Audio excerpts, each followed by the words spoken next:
د ګناهونو نقصان د دنیا سره سره انسان ته اصل نقصان چې دی هغه په آخرت کې هغه ملاوي او دغه نقصان د انسان د سا ختلو نه واخله او تر د جهنم پورې په دغه احاطه کې چې دی د انسان هغه راګیری کله چې دغه ګناهګار انسان هغه وفات کیږي د وفات په وخت کې چې دته کوم فرشتې راځي هغه فرشتې د سره سختي کوي هغه فرشتې د دنه په سختۍ سره هغه روح هغه قبض کوي د دې په مقابله کې هغه انسان چې هغه نیک اعمال کوي هغه د خپل ګناهونو نه توبه وباسي د هغه نه الله پاک په داسې روح په داسې حالت کې هغه روح قبض کوي فرشتې په داسې حالت کې د دنه روح قبض کوي یا ایتها النفس المطمئنه اے نفس مطمئنه ارجعي الى ربك خپل رب طرف ته هغه واپس شه فادخلي في عبادي وادخلي جنتي الله فرمای زما په نیکانو بندګانو کې داخل شه وادخلي جنتي زما جنت ته هغه داخل شه دغه فرشته هغه د مرګ په وخت کې په دغه څه په ښایسته شکل او صورت کې راځي دغه دته د جنت باغونه هغه ښکاره شي دغه د روح هغه باغونو طرف ته هغه روان شي دغه د روح انتهایی په نرمۍ سره وځي لیکن د دې په مقابله کې هغه انسان چې هغه شپه او ورځ په ګناهونو کې هغه اخته وي هغه انسان چې هغه د خپل ګناهونو نه توبه نه وباسي دغه فرشتې انتهایی بد صورت انتهایی ناکاره شکل کې دغه انسان ته هغه حاضر شي دغه انسان هغه وحي دغه فرشتو سره هغه د جهنم کوړې وي دغه فرشتې په هغه کوړو باندې دغه انسان وحي انتهایی په سختۍ سره دغه روح قبض کوي دغه انسان ته خپل د آخرت هغه حالات هغه ښکاره شي چې کله هغه حالات وویني دغه د روح هغه په بدن کې د پټېدو کوشش کوي یو ځای د منډې وهي بل ځای د منډې وهي دغه فرشته په زور باندې دغه د روح راوباسي د دې وجې نه دغه انسان ته انتهایی تکلیف وي او د چې د مرګ هغه فرشتې کومې یې هغه انتهایی په ناکاره صورت کې وي د دې وجې نه د مرګ په وخت کې دغه انتهایی تکلیف اولنی نقصان د ګناهونو په آخرت کې هغه دا دی چې د مرګ په وخت کې به دته سخت ډېر زیات وي دویم نقصان دا دی کله چې دی مړ شي او خلک په قبر کې هغه دفن کې او خلک د ده نه واپس ځي دی په دغه وخت کې د خلکو ته چغې وباسي چې تاسو ما چاته چې دی نه هغه پرېږدئ تاسو دلته ما یوازې هغه چاته پرېږدئ کله چې دا خلک د ده نه واپس لاړ شي حدیث شریف کې راځي کله چې د ده نه واپس لاړ شي دا قبر چې دی نه هغه په ده باندې راتنګ شي دا قبر ته وایي په مخ د ځمکه د ټولو نه ناکاره سړی هغه ته وایي چې ما ته انتهایي ناخوښه وې نن ته ما ته راغلې نن به زه ستا سره هغه حالات کوم د خپلې مرضۍ حالات به در سره کوم دغه قبر په ده باندې راتنګ شي د ده پوښتنې په دننه شي په یو بل کې بیا دلته د جهنم د دروازو نه یو دروازه کولاو شي هغه ځای نه دلته د جهنم ګرمې هواګانې هغه راځي د دغه شان دی پروت وي دلته د جهنم یو بستره هغه خوره کړلی شي د قیامته پورې دغې عذاب کې چې دی نه هغه وي په ده باندې د قبر ماران لړمانان هغه مسلط کړلی شي او دا قبر ده ته وایي ما خو هر وخت یاد ولې تاسو نه ابو هريره رضی الله عنه فرمایي نبی علیہ السلام موږ یو ورځ جنازه کې روان نبی علیہ السلام قبرستان ته لاړو هلته یو قبر خواته نبی علیہ السلام کېناستلو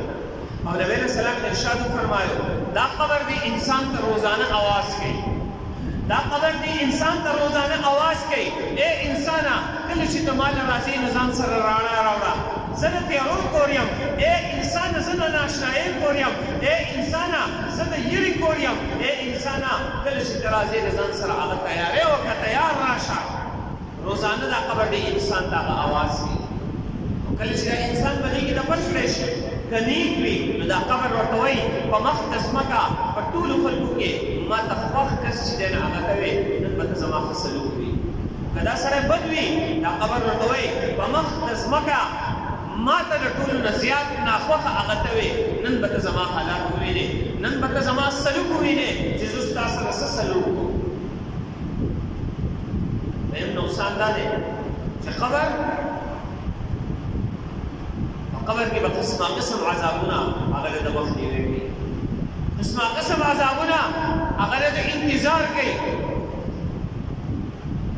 او دریم نقصان دا دی چې کله انسانان د قبرونو نه راپورته کېږي کله چې د محشر ورځ وي د محشر په دغه ورځ باندې هر انسان هغه به د خپل ګناه موافق چې دی نه هغه به خپلو کړو څوک به چې دی نه هغه د خپو ګورې څوک د زنګونانو ګورې څوک د نامه ګورې څوک د مرۍ ګورې څوک په ټول په خولو کې چې دی نه هغه ډوب وي هر انسان هغه به د خپل اعمالو مطابق هغه په خولو کې هغه ډوب وي نور به د یوې نیزې په مقدار ډېر انتهایي نږدې به وي انتهایي سخته ګرمي به وي 50,000 سال هغه به یوه ورځ وي دغه د قیامت ورځ دا به په هغه خلکو باندې انتهایي اوږده ورځ وي دا انتهایي سخته ورځ ده چې په دغه ورځ به نیکان خلک هغه هم راځي په پیغمبرانو پسې پیغمبرانو ته به درخواست کوي چې تاسو الله ته هغه سوال وکړئ چې حساب کتاب شروع شي د جنتیانو د جنت فیصله وشي د جهنمیانو د جهنم فیصله وشي ځکه دا ورځ انتهایي سخته شوه هغوی باندې چې نن فیصله وشي که د جهنم فیصله کېږي د جهنم دې وشي خو چې دا ورځ هغه ختمه شي دغه ورځ به په ګناهګارو باندې انتهایي اوږده ورځ وي او دغه ورځ به په نیکانو باندې انتهایي لنډه ورځ وي دومره لنډه ورځ به وي تر د مازدیګر نه تر د ماښامه پورې انتهایي لږ وخت دی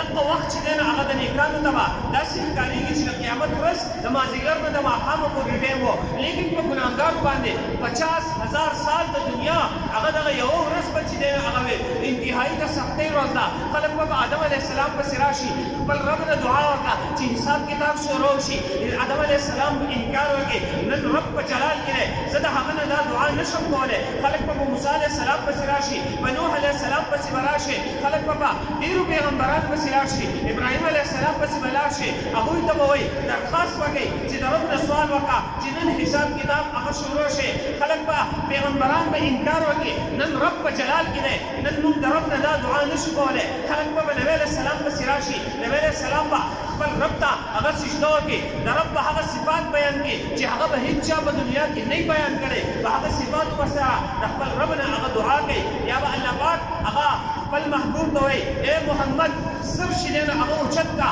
څه غواړې نبی علیه السلام به ارشاد وفرمایي ای الله نن چې دی نو هغه به خلکو باندې انتهایي سخته ورځ ده نن د محشر دا ورځ انتهایي ګرانه ورځ ده خلک درخواست کوي چې حساب کتاب دې هغه شروع کړلی شي دغه ورځ دریم نقصان دا دی د ګناهګارو لپاره دغه ورځ به په ګناهګارو باندې انتهایي اوږده وي دغه ورځ به د ګناهګارو لپاره انتهایي سخته وي څلورم نقصان د ګناهګارو لپاره دا دی چې د دې نه پس به عملنامې هغه حواله کېږي نیکانو ته عملنامه په ښی لاس باندې حواله شي دی به ټولو خلکو باندې هغه ګرځي ها امقرؤ کتابیه ای خلکو دا زما عملنامه ده دا زما هغه د دنیا پرچه ده نن وګورئ ها امقرؤ ای خلکو ولولئ کتابیه زما عملنامه چې دی هغه ولولئ نن ما ته زما عملنامه په ښی لاس باندې میلاو شوې ده نن زه چې دی هغه کامیاب شوم نن دی د دنیا په امتحان کې هغه په اعلی نمبرو باندې پاس شو نن د ده نه چې دی هغه راووتله بل کس به راشي بل کس ته به د شا طرفه په ګس لاس باندې هغه عملنامه میلاو شي دا هغه ګناهګار کس دی نن دته به قیامت کې هغه نقصان د ګناهونو چې دی هغه رسېږي دته به په ګس لاس باندې شاته چې دی هغه عملنامه میلاو شي دی به چې دی هغه انتهایي خبرې به دغه وخت کې دی به انتهایي د خفګان په حالت کې وي د دې نه پس پنځم نقصان چې دی هغه اعمال به تللی کېږي یو کس به هغه دی چې د هغه نیک اعمال د هغې وزن به هغه دروند شي هغه به انتهایي خوشحاله وي بل طرف ته به هغه کس وي چې د هغه د ګناهونو تله به چې دی هغه درنه شي هغه به انتهایي د خفګان په حالت کې وي په دغه وخت کې د دې نه مخکې چې دی هغه شپږم نقصان هغه د پل صراط دی چې دغه پل هغه حدیث شریف کې راځي الله پاک دغه پل داسې پیدا کړی دی چې دا د ویښته نه تېره د تورې نه تېره نبی علیه السلام فرمایي په دغه پل باندې چې دی هغه تېرېږي دغه د پل صراط پل هغه په جهنم باندې ایښودلی شوی دی دغې کې هغه مختلف قسمه خلک به هغه راځي او تېرېږي به یو قسم خلک به هغه وي چې هغه به دې پل باندې هغه روان شي داسې به تېر شي لکه بجلۍ چې دی هغه د ګریډ نه څنګه را پرېښودلی شي زموږ ځای ته رارسي د سیکنډونو حساب په هغې کې نه لګي دغه رنګې دغه انسان چې دی هغه کله به پل باندې خپه کېږي دی به داسې تېر شي لکه څنګه چې بجلۍ په تار کې چې دی هغه تېرېږي دی به بیا په جنت کې یو بل ته وایي یاره موږ خو په دنیا کې هغه اورېدلي وو چې یو پل دی هغه په جهنم باندې ایښودلی شوی دی هغه انتهایي تېره دی هغه انتهایي نری دی هغه پل خو موږ ونه لیدو بیا به یو بل ته وایي چې یاره هغه پل خو هغه و چې هغه موږ انتهایي په تیزۍ سره په هغې باندې راغوښتلي یو نن موږ د هغې پته چې دی هغه نه ده لګېدلې یو قسم خلک هغه دي چې هغه به د بجلۍ د پړق په شان هغه تېرېږي دویم قسم خلک به هغه وي چې هغه به داسې تېرېږي لکه یو انسان هغه منډه وهي په منډه یا په سورلۍ باندې روان دی داسې په تیزۍ سره به تېرېږي بل قسم هغه خلک دي چې هغه په منډه روان وي، بل قسم هغه خلک دي هغه چې نن عام پیدل روان دي، بل قسم خلک به هغه دي چې هغه په تولان باندې روان دي، او بل قسم خلک هغه دي چې هغه په ملاستي باندې روان دي. هر سړی به د خپل ګناه موافق هغه روان دي چې د چا ګناهونه هغه لږ زیات وي خو نیکۍ پې غالب وي، جنت ته روان دی،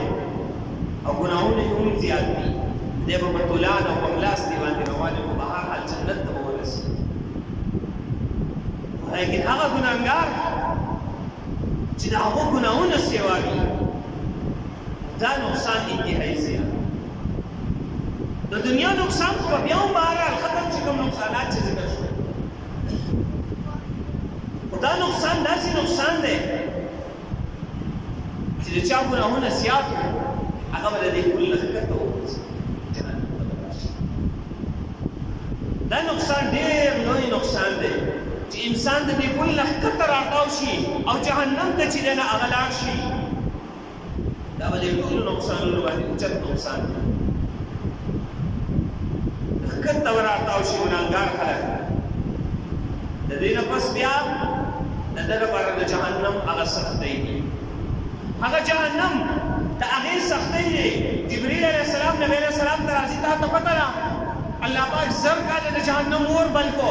تر دې چې دا سور شو، بیا یې زر کاله نور بل کو تر دې چې دا سپین شو، بیا یې زر کاله نور بل کو تر دې چې دا تور شو، او نن هغه د جهنم اور هغه تک تور چې دی نه هغه بلیږي. د دنیا اور د هغې نه په ورځ کې شپه ورځ کې 70 پیرې پناه غواړي، تر دې چې په جهنم کې بعضې حصې داسې دي چې هغه بعضې حصې د بعضو نه پناه غواړي،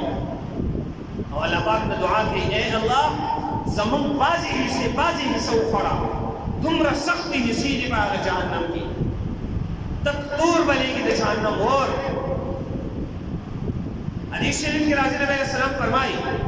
د جهنم یو لړم د دنیا د یو کچر په مقدار باندې دی، د جهنم یو مار د دنیا د بوختي اوښ په مقدار باندې دی. کله چې دا انسان لټک ورکړي دغه انسان ته به 40 سال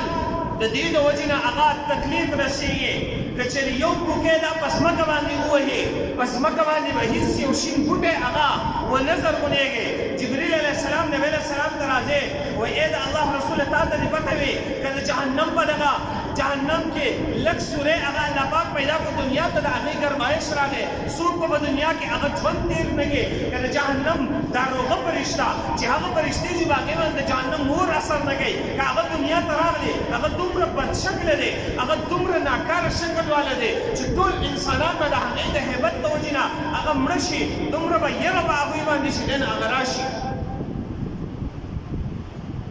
د جهنم دغه سختۍ دا د دغه جهنمیانو هغه مقدر دی. د دې جهنمیانو به یو داسې قد الله پاک هغه مقرر کړي چې د یوې اوږې نه واخله تر د بلې اوږې پورې مقدار چې دی نه هغه 300 کاله دی. د جهنمي یو غاښ هغه د احد د غره په مقدار باندې دی.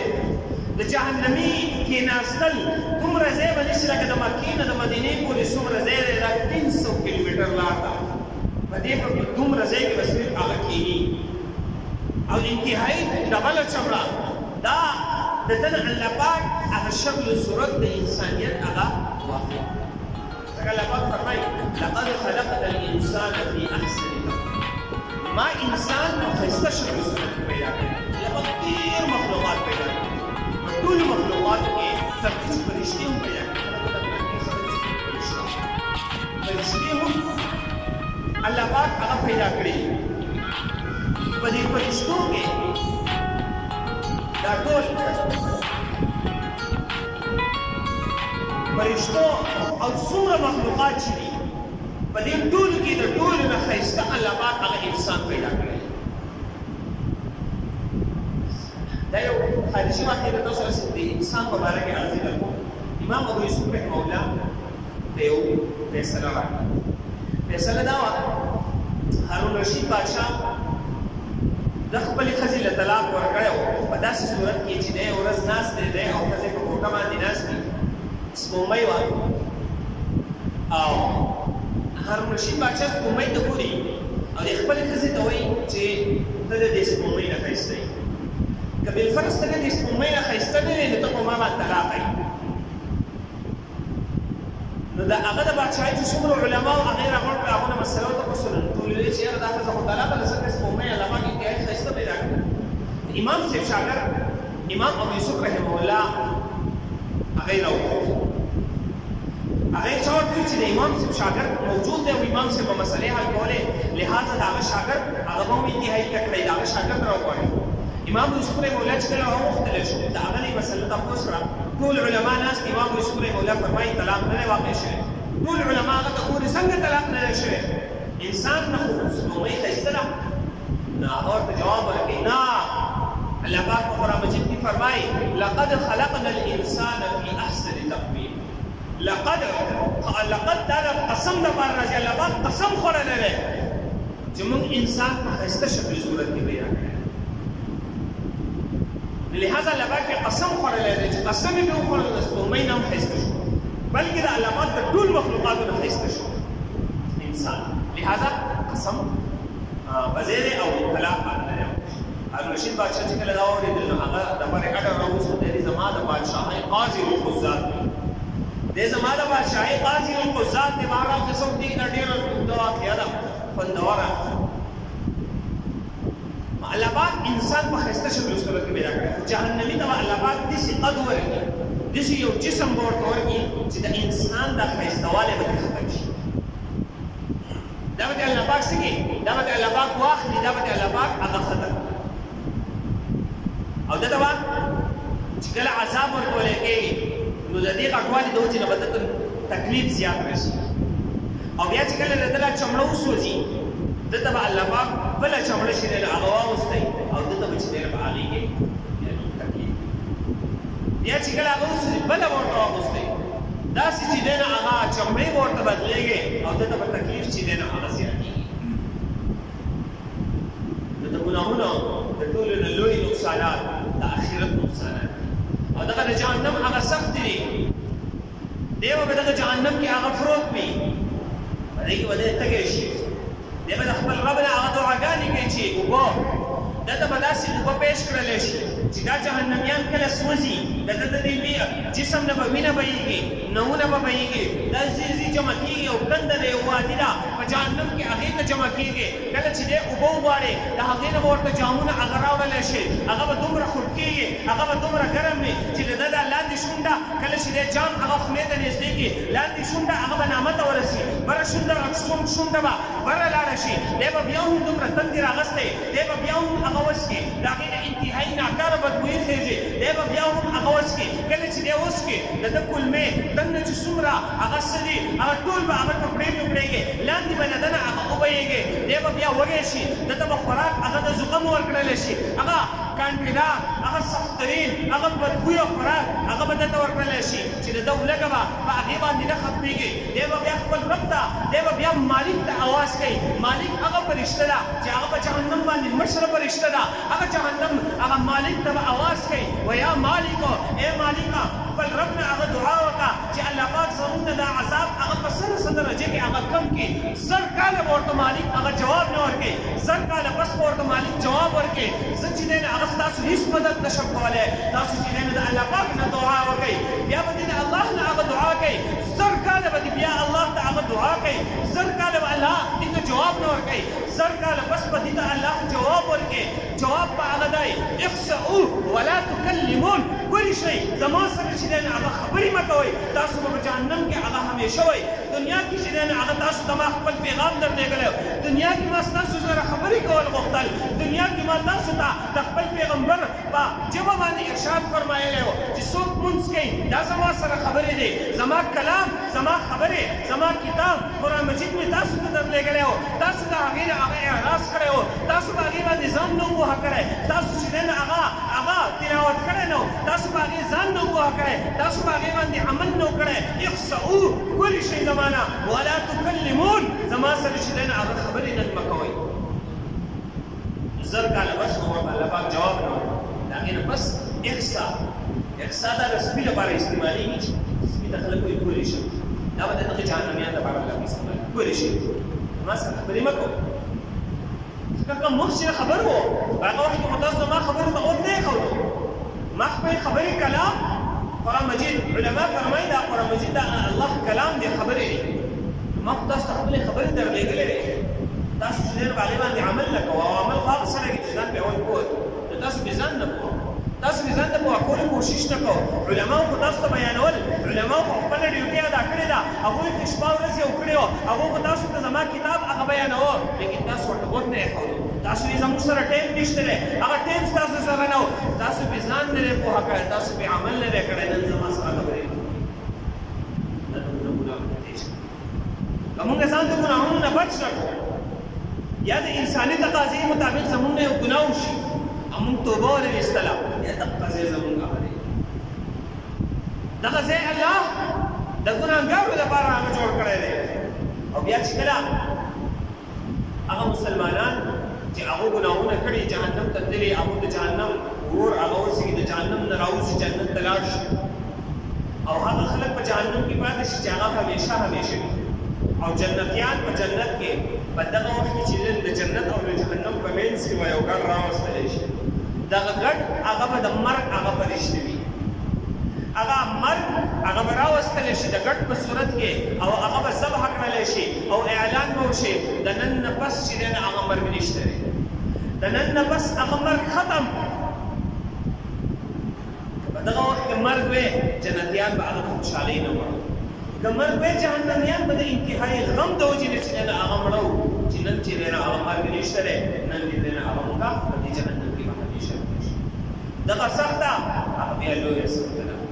دغه سخته د ګناهونو هغه انتهایي نتیجه ده چې کافر کوم په کفر کې اخته دی دا د هغه انتهایي نتیجه ده چې دا په دغې کې همیشه همیشه به جان په دنیا کې به انسان باندې سخت راشي تکلیف راشي د انسان سوچ کوي د ډېر کوشش وکړي چې دا سخته ختمه شي چې ختمه نه شي نو دی بیا ځان له یو تسلي ورکړي دا سخته به یوه نه یوه ورځ ختمه شي بیا هم ختمه نه شي که نه نو د مرګ نه پس به ختمه شي چې مړ شم جو ختمه شي اکثر خلک وایي الله پاک ما مړ کړي او د دنیا کې په ما باندې ډېر تکلیفونه دي نو د ده سوچ دی چې زه به د مرګ سره د دې تکلیفونو نه خلاص شم نه که نیک اعمال دې کړي نو خلاص به شي که نیک اعمال دې نه کړي نو سخته ښه زیاتېږي نو په دنیا کې سړی دا سوچ کوي چې د مرګ سره به سخته خلاصه شي یا ځان له یو تسلي ورکړي چې زه یوه نه یوه ورځ به دا سخته ختمه شي خو دغه وخت بیا داسې دی چې دا سخته بیا ختمېدونکې سخته نه ده دغه سخته بیا هغه سخته ده چې هغه به بیا ختمېږي نو الله دې موږ له د نیک اعمالو توفیق راکړي الله پاک موږ د ګناهونو نه په امان کړي الله پاک موږ له د توبې توفیق راکړي دغه کوم بدرې څلور جمعې چې تاسو ته هغه تذکره وشوله دې کې بعضې شبهات هغه شته دی خو هغه وخت ختم شو که آینده جمعه مو کوئ انشاءالله کېدای شي آینده جمعه باندې به انسانانو بعضې چې دی هغه خپل ځان لپاره هغه څه شبهې څه دلایل هغه کتلي دي چې یار زه دا ګناه وکړم هغه به انشاءالله آینده جمعه باندې چې دغه کوم نقصانات په دنیا کې دي یا په آخرت کې دي دا ټول زموږ مخې ته شي دا موږ هغه ځان له یاد کړو د دې خلاصه ځان ته مخې ته کېږو یاد یې ځان ته ولېږو او دغه بیا مخې ته ساتو یاره چې دا ګناه زه کوم یا د ګناه نه زه توبه نه وباسم یاره دا نقصان به ماته ملاوي څه دې خیال دی چې انسان به بیا ګناه وکړي انسان بیا ګناه ته نه شي رسېدلی کېدی خو دا ګناه ځکه کېږي چې موږ ته لا علمي ده موږ ته دا پته نشته چې د ګناه څه نقصان دی چې دغه نقصانات زموږ مخې ته وي بیا به موږ چې دی نه اخلو دا هغه چې دی نه هغه یو مثال یو ځناور دی ته یو کندې ته ګزاره دې شاته دغه کې دې کندې ته رسي ځکه ځناور ته هم پته چې دې کندې ته غورځېږم زه مړ کېږم چې کله انسان ته پته چې دې کار کې زما سره هغه نقصان دی هغه انسان هغه بیا کار نه کوي په نقصانات مخې ته ساتل پکار دي چې شپه ورځ هغه موږ مخې ته وي موږ د هغې دهان کوو سوچ کوو چې چېرته موږ د هغې نه غافله نه شو چېرته زموږ چې دی هغه د خپل رب نافرماني ونه شي او وشي چې بیا ته وباسو